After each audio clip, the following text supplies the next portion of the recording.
Wait a minute. Paul said what? In Tinseltown, and I think you have one of the great combinations in history. We just got through talking about, or you did, LeBron. LeBron has owned that town as many others before him, and I think Deion Sanders, as the coach at Southern Cal, is the answer. I flushed my juice down in the club. What's going on, Buff Nation? Welcome back to another video. How do you say it's July without saying it's July? You know what I'm saying? It's nonsense. It's mayhem. Paul Finebaum has been firing from the hip forever, but it seems like as of lately, I mean, he's firing from both hips, just to say, look at me, please. I feel like we're in a flip universe that the mainstream media is struggling getting eyeballs because you can get access anywhere, and you know that when it's coming from places like little channels like myself, it may not be right, may not be wrong, may not be whatever, but you know it's coming from just our true valid opinion versus being pushed by whatever have you. And so now I feel like the big mainstream agendas are kind of what the little guys were always trying to do, like clickbait and big stories and big hot takes. That's where they're headed. This is a blasphemy of a take. We're going to play the whole thing here and break it all down. Paul Finebaum hops on First Take with Stephen A. And I guess I wanted to sit down with the cool kids, hang out with the big old dogs, and see what he had to say, because there's a lot to unpack here. He kind of, double crosses himself in his point. It's very interesting. And then we're going to talk about a nice little $250,000 bonus that Coach Prime signed as well. Take a listen to the whole thing. But to me, it's about trajectory. And I think he's lost the momentum. He had that town. Stephen, you live there a lot of the year. You have to win in LA, otherwise you lose badly. And I think he's losing badly. And instead of harping on Lincoln Riley, I've decided to come up with a solution. I thought about this the other day. Okay, maybe he does well, maybe he doesn't. But the answer is really moving forward. And I believe the answer after this season is Deion Sanders. He's going to be tired of Colorado because, quite frankly, it's not prime time. He's done well as he can with his son and Travis Hunter and all the Stephen A's and Shannon Sharp appearances. But that's going to dry up this year because they're not going to be that great. But you put prime in Tinseltown, and I think you have one of the great combinations in history. We just got through talking about, or you did, LeBron. LeBron has owned that town as many others before him. And I think Deion Sanders, as the coach at Southern Cal, is the answer to the problems. Lincoln Riley is a good coach. He's got a great resume. Deion Sanders just exudes exactly what that community is all about. He takes the recruiting there, which Lincoln had and then lost, but I think he sustains it, especially now. Today, the Big Ten Media Days is going on with Southern Cal, and can you imagine? I got notes. I got a list of things to unpack here. A lot of people have kind of been addressing this. There's so many things, okay? So first order, Pat Riley has lost momentum in town. I agree with that. I feel like it has been a complete luster of what Pat was supposed to go and do. Leaves Oklahoma with a fantastic organization there. Oklahoma gets noise to go to the SEC. Pat gets the rumors. Pat gets a little scared, heads on over to USC, where I thought he was going to absolutely dominate. Gives the resurgence that USC has been needing. He knows how to recruit. It's got 3 Heisman quarterbacks under his belt. This guy's going to turn USC and make USC fun again.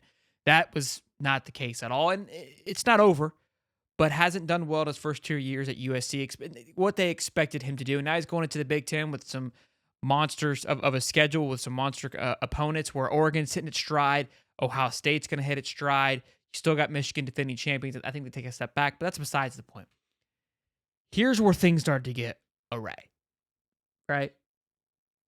Colorado, he says Colorado's going to fire Coach Prime because Coach Prime's going to have an abysmal of a season. It's not going to be what they worked out, not what they were looking for. Tried it with the Suns, didn't go well.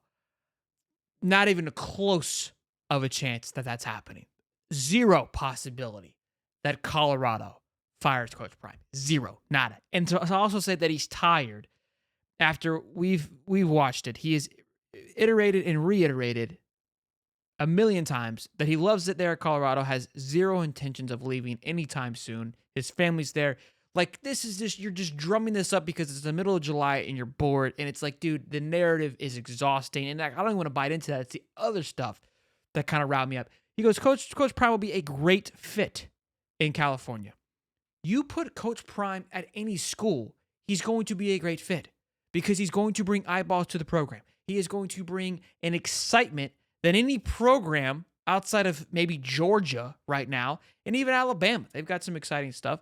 He goes to Ohio State, people are going to be exuberant there at Ohio State, and he will recruit his tail off in Ohio State because Ohio State recruits itself. It would be maddening. USC in California has nothing to do with it. USC is not appealing. Their campus is not appealing. Hence why they're probably having trouble with recruiting because it's not appealing. They have all the money in the world. Lincoln Riley can't get people to come there. There's a bigger issue at hand here, I can assure you, okay? And if you were to talk about recruiting, Coach Prime, I mean, he may change his pattern of recruiting if he has more of a resource because Colorado doesn't have that resource in NIL and funding and whatnot. So he could adjust it, but his main target and approach to this whole thing has been the transfer portal. So I don't think he's just going to wake up and go to USC and flip a switch, right? And here's where you counter yourself here. You say that Coach Prime is going to get fired from Colorado because of his lackluster performance. But he's going to be exactly what USC needs, who just fired Lincoln Riley for not giving USC what USC wants and expects, which is winning. This take is so atrocious and so from the left field, it's laughable. It's crazy. That's crazy coming from, like, nobody can sit here and look at this and be like, yeah, this. In the speak, he goes, it's not prime time anymore. Well, remember that $250,000 bonus that I mentioned? This is a funny little title from New York Post, though. Does anybody know why he received this $250,000 bonus? I'll tell you why, in case you guys are wondering. It's because they brought in, Coach Prime, was responsible for raising $343 million in earned media value compared to the $87 million in 2022. You put that on your fingers, you run out of fingers to count because that's a whole lot of cheddar. $250,000 stroke of a check is $1 compared to that. That is absolutely huge for Colorado. And we've talked about it on this show before. Look, do I think Coach Prime's future involves him coaching elsewhere? I would think so. And not in a negative way. I think in a positive way. Eventually he's going to outgrow Colorado in the sense that everybody wants the taste of the big pie, right? Of that aura. Now, I think he's at a place that can compete with it. I just don't know because of the resources if they're going to be able to, go toe and toe with them. I could be wrong with the new world of NIL. You get enough backing behind you, I could be eating my words in a couple of years. The way of college football is changing. This isn't a shot like to get people right. I don't think he's going anywhere anytime soon. I think he's in a fantastic spot at Colorado to really build his ground and make Colorado back to what it was back in the early 90s and be relevant and be a powerful school. But to think that he's not going to ever just want to take that next step to fight at a big SEC school or Big Ten school would be maddening, right? I think that's ultimately, and that would be a compliment and an accomplishment for Coach Prime to go and do that if that were to come. I don't think that's in the cards right now. I fully believe from what he said and how he's navigating and working his way through, he's 100% completely bought in. This entire thing was absolutely insane. Like he contradicted his argument in every which way with the things why he thinks Coach Prime is going to be the answer to California. It was nuts. But also congrats to Coach Prime for locking himself in a nice $250,000 despite iffy first season. Now people were loving that. The fact that they had an iffy first season didn't go the way they planned, below 500. They throw in $250,000. What Coach Prime's doing in Colorado at the moment is bigger than football. I mean, we all see that. We all are witnessing what's happening. It's a blast to watch. How could you not enjoy it?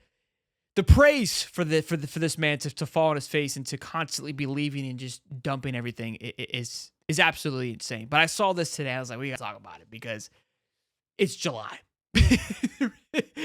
Look, this is why these things are coming out because we need football to hurry and get back because when we don't have it, you got everybody just throwing stuff hoping it sticks. And look, it stuck. It worked. It did its job. Also, College Football 25 is obviously out. Thought about posting some different type of content, me playing with Colorado on this channel and going through it, seeing how it works. If you guys would be interested in that and would like that, let me know in the comments. Would love to get your feedbacks. If not, no big deal. Just like to test the waters. Hope you guys enjoy state content. Let me know your thoughts and opinions about it. Do you think Paul was right? Do you think he's crazy? Do you think that Coach Prime has a future elsewhere in a positive sense? Like, look, 3 to 4 years down the road, a big opportunity comes up to strike. Do you think that's the thing? Or do you think, hey, Colorado's could become that if things are to go the right way, the backing, the support are able to fund that?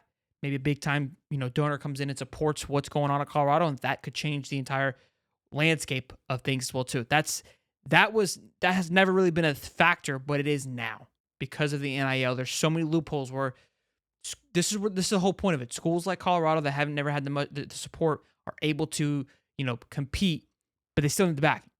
They don't have the alumni and the backing to compete with some of these bigger schools, but maybe a third party comes in and makes it work. So love your thoughts on it. Let me know. Be sure to smash the like button, subscribe. Peace and love, baby.